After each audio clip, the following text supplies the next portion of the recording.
नमो नमः मित्रों, प्लीज़ संस्कृत से चैनल में आप सभी का हार्दिक स्वागत एवं अभिनंदन है। आशा करती हूँ कि आप सभी स्वस्थ होंगे, मस्त होंगे और अपनी परीक्षाओं की तैयारी में पुनः पूरी तत्परता के साथ लीन होंगे। इस बार ईश्वर हम सभी को सफल करे, ऐसी प्रार्थना ईश्वर से मेरी है। आप लोग भी मेरे लिए प्रार्थना करिएगा।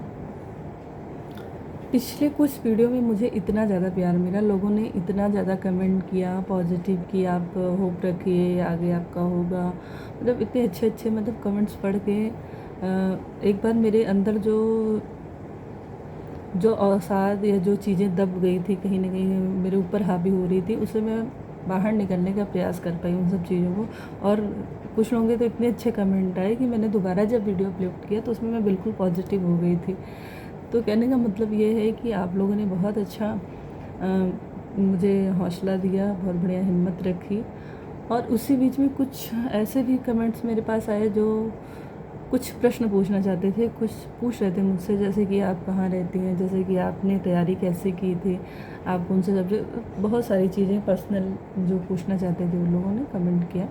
कल इसके लिए मैं लाइव भी आई थी, कल संडे था, मुझे लगा कि संडे को मैं करती हूँ, हालांकि मुझे लाइव बहुत ज़्यादा नहीं पता है, पर मैंने कोशिश की थी तो 2-4 ही लोग जुड़ पाए थे मुझसे।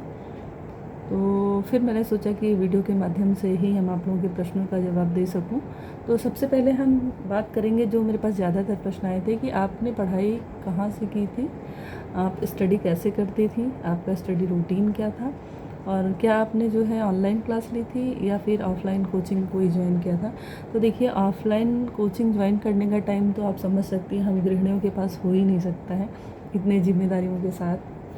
तो क्योंकि अब 4 घंटा 5 घंटा हम वहाँ दे ही नहीं पाएंगे। और आपको पिछले वीडियो में मैंने बताया कि मैं संविदा पे एक जगह टीचिंग भी करती हूँ, तो मुझे वहाँ भी जाना रहता है और मेरे पास जो टाइम बचता है वो रात का बचता है, और आज में कोई कोचिंग नहीं चलती है।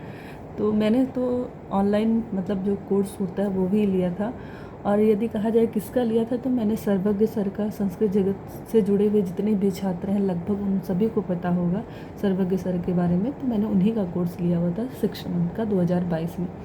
और उसी कोर्स को मैं मतलब पूरा उसी के तहत जितनी भी हमारी बुक हैं, जो भी विषय वस्तु की किताबें थी, मतलब जो भी किताबें उसमें हैं टीजीटी के लिए मान्य हैं, जो जो चलती हैं पाठ्यक्रम में जो हमारे हैं, वही वही किताबें मैं खरीद के लाई थी। और मुख्य जो ग्रंथ थे उन्हीं का मैं अध्ययन कर रही थी और हाईलाइट करके, और उसके जो जो चीज़ें होती थी, जैसे मान लीजिए कि मैंने किराता अर्जुनियम का कोई श्लोक पढ़ा और पहला ही श्लोक पढ़ा क्रिया से युक्त, या कुछ कोई भी श्लोक एक उठा करके क्रिया तर्जुनियम का पढ़ा, तो उस श्लोक में जो हमको लगा कि इसका अर्थ थोड़ा टफ है, पूछा जा सकता है, हमसे नहीं बन पाएगा, या इसमें कौन सी विभक्ति है, या जो है ये कौन से लकार का है, इन सब चीज़ों का जो था वो मैं हाईलाइट कर लेती थी।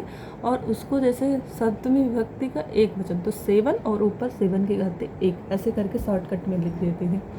और छोटा छोटा मैंने उसका अर्थ भी, मतलब हर एक शब्द का अर्थ भी छोटा छोटा, नीचे बहुत छोटा छोटा, मतलब कि इतना छोटा मैंने लिखा था कि अब मेरी आंखों में दिक्कत हो रही, मैं उसको खुद ही नहीं पढ़ पाती हूँ।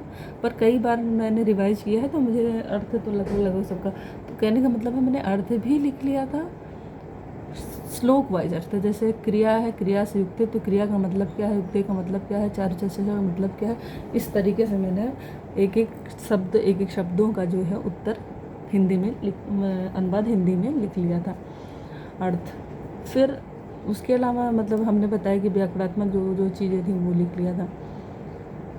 इस तरीके से हमारा 6 मंथ का चला सफ़र, हमने अपना पूरा कोर्स पूरा किया। रही संस्कृत व्याकरण प्रवेश का, तो मुझे ये लगता था कि भाई व्याकरण जो होता है ना वो बहुत जल्दी भूल जाता है, तो इसको मैं सबसे बाद में पढ़ूँगी, बाद में रखूँगी ताकि मुझे याद रहे।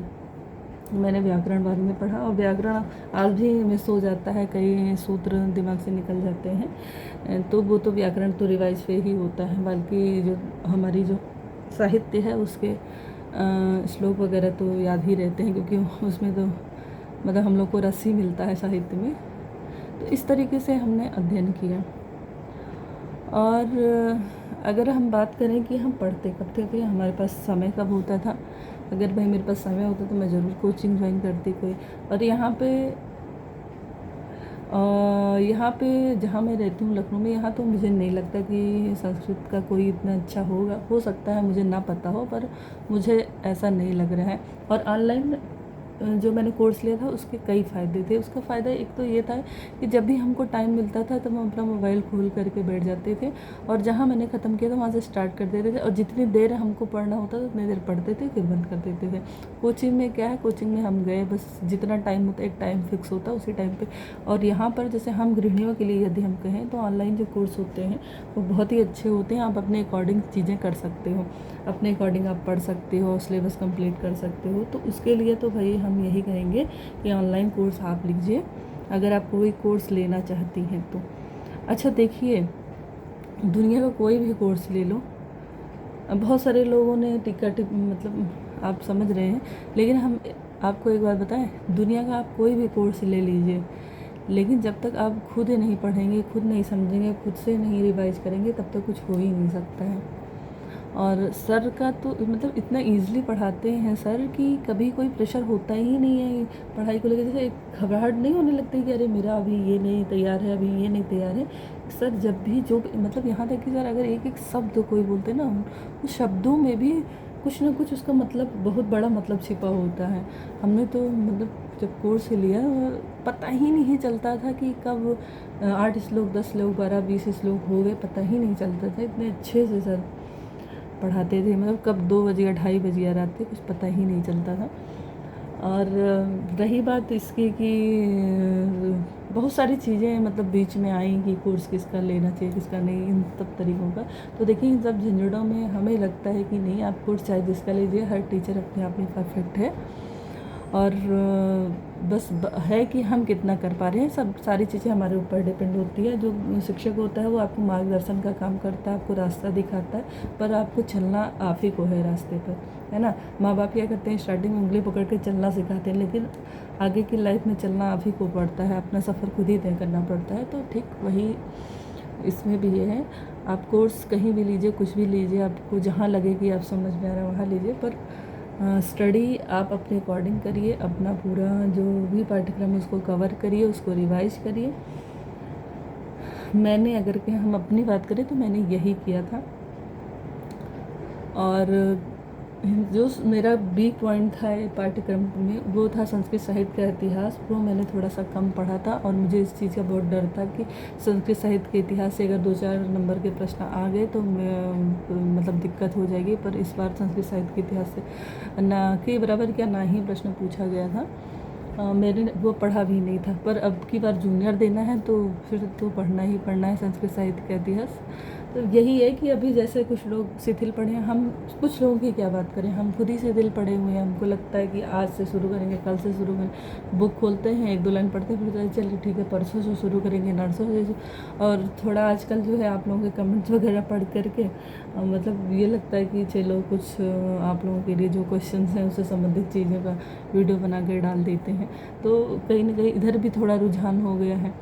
तो वही सब चीज़ें हैं, पर मैं पूरी मेरी कोशिश रहेगी कि आज मंडे से मतलब शुरू अभी से, आज से क्या अभी से ही, बस इसके बाद मैं स्टार्ट कर दूँगी जो भी करना है, क्योंकि जितना देर करूँगी उतना ही पीछे ही जाऊँगी, कोई मतलब नहीं है। देख रहे हैं कितनी हाई मेरिट जा रही हिंदी संस्कृत में, कुछ कहा ही नहीं जा सकता उसका। तो बस वही है कि मेहनत करेंगे, आगे ऊपर वाला है, जो उसको देना होगा वो देगा। नमः संस्कृत है।